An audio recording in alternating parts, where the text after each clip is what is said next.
기대. 설명할 수는 없지만 뭔가 필이 팍 꽂히는 영화가 있다. 알고 보니 그 영화가 평소 좋아하던 감독의 신작이라면 게임 끝이다. 그런 영화는 개봉 날짜를 손꼽으며 기다린다. 얼마나 재미있을지 기대를 잔뜩 품고서 말이다. 개봉날이 되면 극장으로 달려가 티켓을 끊고 두근두근한 마음으로 영화를 본다. 또 한편의 인생 영화가 탄생하는 건가요? 인트로부터가 심상치 않다. 영화가 다 끝나고 한참을 자리에서 일어서지 못한 채 엔딩 크레디트를 멍하니 쳐다본다. 너무 좋아서가 아니라 당혹스러워서다. 딱히 흠잡을 건 없는데 흥이 오르지 않는다.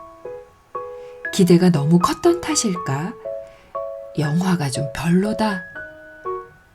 너무 기대하면 반드시 실망하게 되어 있다. 가끔 기대 이상인 경우도 있지만 대부분은 그랬다. 그래서 웬만하면 기대하지 않고 보려고 한다. 영화뿐만 아니라 모든 것이 그렇다. 음식을 먹을 때도, 소개팅을 할 때도, 책을 읽을 때도 기대가 크면 실망할 확률이 높다. 그걸 알기에 무언가를 추천해 줄 땐 이런 말을 덧붙인다. 너무 기대는 하지 말고. 기대가 없는 상태에서라면 같은 것을 봐도 굉장히 만족스럽다. 갑자기 낡고 낡은 그 이야기가 떠오른다. 잔에 반 정도 채워진 물을 보고 어떤 이는 에게 반밖에 안 남았네? 라고 생각하고 어떤 이는 우와 반이나 채워져 있네? 라고 생각한다는 이야기. 그 사람이 무엇을 기대했는지에 따라 같은 것도 다르게 보인다. 어떤 일이나 대상이 원하는 대로 되기를 바라고 기다림. 기대란 그런 마음이다. 이미 원하고 바라는 것이 있으니 기대를 한다는 건 기준이 생긴다는 것과도 같다. 자신이 설정한 기준에 미치느냐 못 미치느냐에 따라 기대 이상과 기대 이하가 판가름 난다. 반대로 기대가 없다는 것은 설정해 놓은 기준이 없다는 것이다. 기대가 없다는 것은 바라는 게 없다는 것. 바라는 게 없으니 마음이 너그러워진다. 조금만 좋아도 크게 만족한다. 기대하지 않으면 좋은 일이 생길 확률이 높다. 실제로 좋은 일이 생기는 건 아니지만 기대가 없기에 작은 것에도 즐거워하고 만족한다. 같은 상황도 다르게 느끼게 되는 것이다. 만약 인생도 기대 없이 살아갈 수만 있다면 좋은 일들로 가득하지 않을까? 뜻밖의 즐거움과 행운이 가득한 선물처럼 느껴질지도 모른다. 하지만 그러기가 쉽지 않다. 무려 내 인생이니까. 나는 참 기대가 컸던 모양이다. 도대체 얼마나 대단한 인생을 바랐기에 이처럼 만족하지 못하는 걸까? 생각해보니 좀 과하다 싶을 정도로 바라긴 했다. 기대가 크니 기준이 높고 그러다 보니 내 인생 전체가 기대에 못 미쳐서 미쳐버릴 것 같은 기분으로 살았다. 반이나 채워진 인생을 반밖에 없는 인생으로 여기며 불만족 속에서 살아온 것이다. 나는 욕심을 버리라는 말을 싫어했다. 욕심을 버려야 현재에 만족할 수 있다는 이야기를 들을 때마다 굉장히 불쾌했다. 그 이야기는 자신의 처지를 그냥 받아들이라는 것과 같은 이야기 아닌가? 노예로 태어났으면 그냥 노예에 만족하라는 말처럼 들려 괜히 붕괴하곤 했다. 뭔가 운명론적이야. 나는 그렇게 무력하게 살진 않겠어. 현실은 내가 만들어가는 거지 정해진 게 아니야. 항상 이상을 높게 잡고 거기에 이르도록 노력하는 게 올바른 태도라 생각했다. 싸우자, 운명아. 운명은 정해져 있지 않다. 꿈을 꾸고 더 나아가길 바라는 것은 여전히 좋은 태도다. 그 생각에는 변함이 없다. 하지만 이제는 욕심을 버리라는 말의 뜻을 조금은 알 것 같다. 세네카는 이렇게 말한다. 인생이란 순응하면 등에 업혀가고 반항하면 질질 끌려간다고. 뭐야? 그러니까 인생이란 어찌할 수 없으니까 그냥 받아들이란 이야기야? 그렇게 생각할 수도 있다. 나도 처음엔 그렇게 읽었으니까. 그러나 이건 태도의 문제가 아닐까? 운명을 그저 받아들이라는 말이 아니라 인생을 어떤 태도로 살아갈 것인가 하는 문제 말이다. 똑같은 길을 가도 누군가는 편안하게 가고 누군가는 끌려간다. 즉, 같은 인생도 대하는 태도에 따라 다르게 느껴질 거라는 가르침이다. 업혀간다와 끌려간다의 차이는 반밖에와 반이나의 차이처럼 현상에 있는 것이 아니라 마음에 달려있다. 내가 얼마만큼의 기대를 가지고 있느냐에 달려있다. 기대가 크면 클수록 인생은 이거밖에 안 되는 인생, 내가 원하는 것과는 다르게 끌려가는 인생이 되는 것이다. 욕심을 버리라는 이야기는 꿈을 꾸지 말라는 이야기가 아니라 꿈을 꾸고 이루려고 하되 큰 기대는 하지 말라는 이야기가 아닐까? 반드시 이뤄야 한다고 초조하게 생각할 것이 아니라 큰 기대하지 말고 가벼운 마음으로 꿈을 향해 노력하는 삶 말이다. 기대 없이 인생을 산다는 건 어쩌면 불가능할지도 모른다. 더 나은 삶을 바라는 것부터가 기대한다는 이야기니까. 그럴 땐 이렇게 말해주자. 너무 기대는 하지 말고. 마음에 욕심이 일어날 때마다 이 말을 주문처럼 외워볼 생각이다. 그래, 너무 기대는 하지 말자. 이 정도는 돼야 한다는 기준을 만들지 말자. 어떤 기준 없이, 특별히 바라는 것 없이 즐겁게 살아봐야지. 그러다 보면 이런 생각이 들지 않을까? 의외로 괜찮네, 내 인생. 에필로그, 삶이 힘들게만 느껴질 때. 가죽공예를 몇 개월 배운 적이 있다. 처음에는 가죽으로 무언가를 만드는 과정이 신기해서 마냥 재밌었는데 시간이 지나 과정에 익숙해지자 귀찮은 점이 한둘이 아니었다. 본드칠 너무 싫다. 이거 봐, 손에 막 묻잖아. 기름에 바르는 거 너무 귀찮아. 이거 미싱으로 박으면 1분도 안 걸릴 텐데 지금 몇 시간째 손바느질이냐?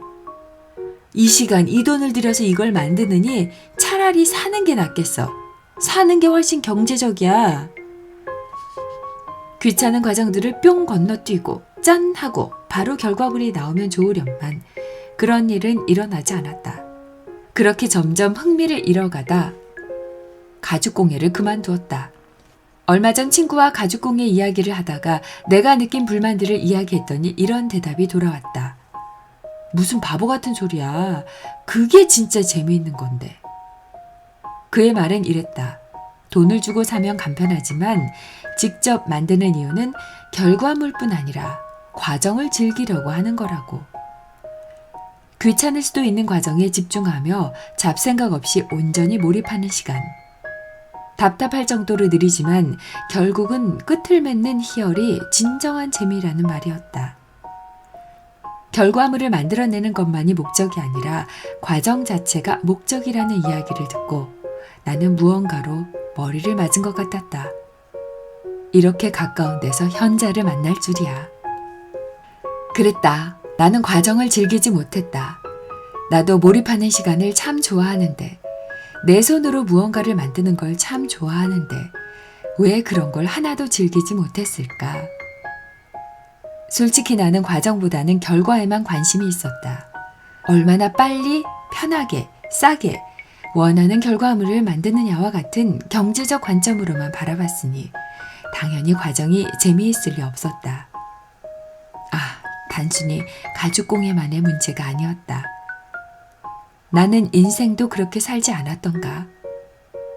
나는 항상 다른 이들의 결과물을 부러워했다. 이렇게나 멋진 그림을 그리다니.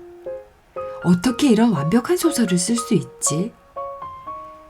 저 사람이 가진 명성이 부러워. 나도 저렇게 돼야지. 나도 저 정도는 할 수 있어. 그렇게 동경하는 사람들을 흉내내 여러 시도를 해봤지만 오래 가지 못했다. 당연했다. 그들이 몇 년, 길게는 몇십 년 걸려 만들어낸 결과를 바로 얻으려 했으니 잘 될 리가 없었다. 마음은 항상 조급했고 빨리 결과가 나오지 않으니 난 재능이 없나 봐 라는 생각으로 쉽게 포기하기 일쑤였다. 무언가를 하면서 결과를 전혀 기대하지 않는다는 것은 어쩌면 불가능할지도 모른다.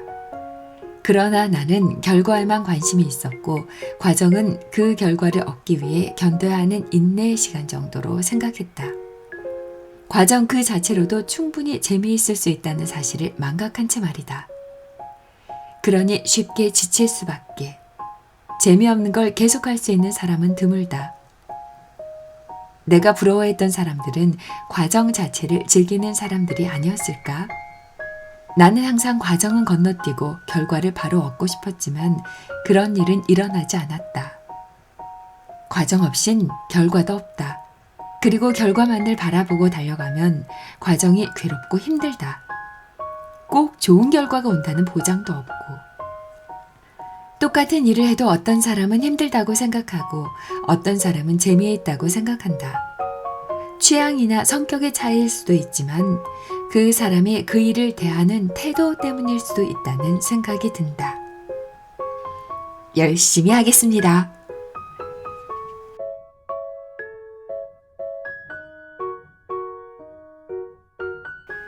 초밥은 날로 먹어도 맛있는데 인생은 날로 먹으면 안 되냐? 우리는 이 말을 입에 달고 산다. 그런데 이 열심히라는 말에는 싫은 걸 참고 해낸다는 뜻이 내포되어 있다. 즐겁지가 않다. 그래서 열심히 살면 힘들다. 그건 견디는 삶이니까. 같은 일도 이왕이면 열심히보다는 재밌게가 낫지 않을까? 생각을 바꾸는 것만으로도 삶이 달라질 거라고 말하면 너무 설득력이 떨어지려나? 흔하고 오글거려서 별로 좋아하지 않는 말이 있는데 결국 내가 이렇게 쓰게 될 줄은 몰랐다.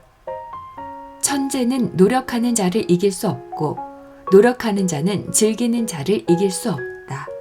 이 명언은 다 좋은데 이게 문제다. 꼭 누굴 이기고 싶어서 즐기는 건 아니다. 그냥 재미있게 살고 싶은 거다. 누굴 이기는 게 목적이 되는 순간 절대로 즐길 수 없을걸. 아무튼 이제 열심히 사는 인생은 끝이다. 견디는 삶은 충분히 살았다. 지금부터의 삶은 결과를 위해 견디는 삶이어서는 안 된다. 과정 자체가 즐거움이다. 그래서 인생이 재미있다. 앞으로는 그렇게 생각하기로 했다. 뿅 하고 건너뛰고 싶은 시간이 아닌 즐거운 시간을 보내야지. 어느덧 잊고 있던 재미가 살아난다. 이게 이렇게 재미있는 거였나? 빨리 완성하고 싶은 조급함은 어느새 사라지고 귀찮기만 했던 바느질이 좀 더 길게 계속되길 바라는 지금의 나. 아직 아무것도 완성한 것은 없지만 이것만은 분명하다. 나는 지금 제대로 즐기고 있다. 휴, 하마터면 열심히 살 뻔했다.